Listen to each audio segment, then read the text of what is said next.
Football is for everyone, football is an equal game. এই যে শব্দবন্ধগুলো রয়েছে, এগুলো ফিফার মোটো এবং ফিফার লক্ষ্য হচ্ছে পৃথিবীর সমস্ত প্রান্তে ফুটবলকে ছড়িয়ে দেওয়ার।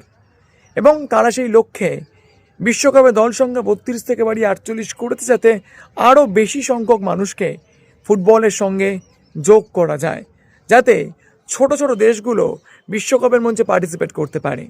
কিন্তু তাদের এই যে লাইন্সগুলো, এগুলো হয়তো জামশেদপুরের টাটানগরে কিছু অশিক্ষায় জর্জরিত এবং কিছু মানে বলা যায় কুশিক্ষাপ্রবণ মানুষদের দেখলে হয়তো ফিফা এই লাইনগুলোকে ভুলতে বসত।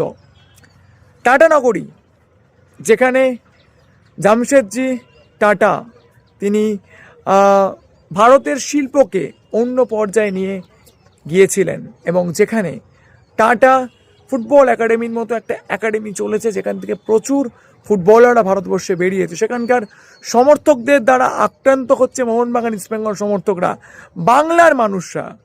তারপরেও সেটা নিয়ে নিশ্চুপ এআইএফএফ, নিশ্চুপ সরকার। কি হচ্ছে সেখানে? জামশেদপুরে কেন এই ধরনের ঘটনা বারবার ঘটে, যার জন্য সমর্থকদেরকে আক্রান্ত হতে হয়?